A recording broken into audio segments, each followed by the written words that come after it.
Hello mga karelasyon. Merong mga bagay na hindi napag-uusapan. May mga bagay na alam ng marami pero walang nagtatanong, walang nangangahas na alamin. At isa dito ang usapin tungkol sa bulitas. So sa lahat, lalo na sa mga kababaihan at syempre yung mga kalalakihan, pag-usapan natin ang bulitas.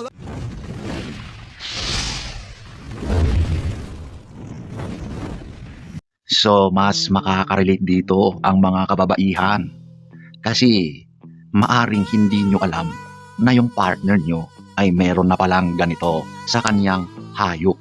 Okay? So ano nga ba ang bulitas? Alam nyo, ang bulitas ay mga bilog-bilog na parang pollen. Maliliit lang yan. Ito madalas ay gawa sa plastic o yung mga stainless na bakal. Alam nyo, yung literal na bulitas, yung mga bearing, ganun yun. Ganun kalaki ang mga yon. At yun ay inilalagay sa loob ng balat ng hayop ng lalaki. Minsan, hindi lang bulitas. Meron pa silang nilalagay dyan na mga bagay na parang pahaba, parang silicone. Alam mo ba yung spaghetti na pinalambot? Ganon ang hugis noon, okay? Ang mga yan ay nilalagay din doon sa ilalim ng balat, maliban sa bulitas. So, ano nga ba ang purpose nito? Alam nyo ladies, ito ay ginagawa para sa purpose na mas mapaligaya daw ng lalaki ang babae sa aspetong S, okay? So, ginagawa nila yan para yung babae daw ay talaga namang makakaranas siya ng sobrang ligaya, saya kapag sila ay nagtagpo. Okay? Yung babae daw ay talaga namang mapapasigaw, mapapahiyaw dahil sa sobrang nararamdamang rurok ng ligaya. Yan ay ayon sa mga kalalakihan. Okay? Yan ay paniniwala ng mga lalaki na gustong-gusto daw ito ng mga babae. So, pag-usapan naman natin kung paano ito nilalagay at sino-sino ba ang mga naglalagay. Kadalasan, ang mga gumagawa nito ay yung mga magkakaibigan, mga tropa. Minsan, nangyayari yan dahil sa peer pressure ng mga magkakabarkada. Kapag isa sa mga tropa ay may ganon, syempre, isi-share niya yan sa mga kaibigan at yung iba ay naaakit din magpalagay.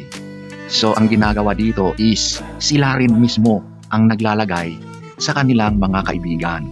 Sila-sila lang, walang doktor dito, walang profesional na naglalagay ng ganyan sa hayop ng lalaki. Sila-sila lang ang naglalagay, okay? At marami ang gumagawa nito, okay? Ginagamit nila ang mga matatalas na bagay para ipasok yung bulitas doon sa loob ng balat, okay? At yun ay nakalaylay. Kapag ginamit nila yon sa babae, ayun, parang mayroon daw pakiramdam na talagang yung karanasan doon ay kakaiba, luwalhati pagdating sa aspetong ganon, okay? Yun ay ayon sa mga lalaki. Siyempre, hindi ko naman alam kung ano ang karanasan ng mga babae. Kung totoo nga ba na sila ay natutuwa, nagugustuhan yung lalaki na may mga ganitong inilalagay sa kanilang hayop, okay? At madalas pa, may mga babae na hindi alam na yung partner nila ay meron na palang ganon. Lalo na sa mga kababaihan na hindi nagkaroon ng ibang karelasyon.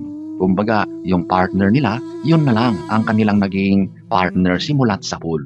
Kaya hindi nila alam na may ganon pala. Siyempre, yung mga babae na marami nang naging karanasan sa bagay na yan, ramdam nila yon kapag may nakalagay dyan sa hayop ng lalaki. Alam nila yung pakiramdam na may kakaiba dyan, okay? So, ladies, sa mga nakaranas ng ganito, ano ang masasabi ninyo? Totoo ba na kayo ay sobrang natutuwa, sobrang nagugustuhan, at sabi ng mga lalaki ay nakikita daw nila na napapahiyaw kayo sa sobrang ligaya? So, walang makakasagot diyan kundi kayong mga babae rin. Yung may karanasan sa ganitong bulitas, pwede nyong i-share. Mag-comment kayo kung yan man ay okay, hindi, masakit, yummy, o kaya kung anong karanasan ang iyong naranasan. I-share nyo para alam natin. At syempre, malaman din ng mga lalaki kung totoo ba na kayo ay sobrang nagugustuhan. Okay? Kasi sa point of view ng mga lalaki, ganon ang nasa utak nila na kayo ay sobrang nagugustuhan ang ganitong inilalagay sa hayop nila. 2,000 years later. So ayan po, sana ay nagustuhan nyo yung maiksing pag-share natin sa usaping bulitas, okay? Kung meron kayong katanungan o kwentong gusto nyong i-share, feel free to do it, okay?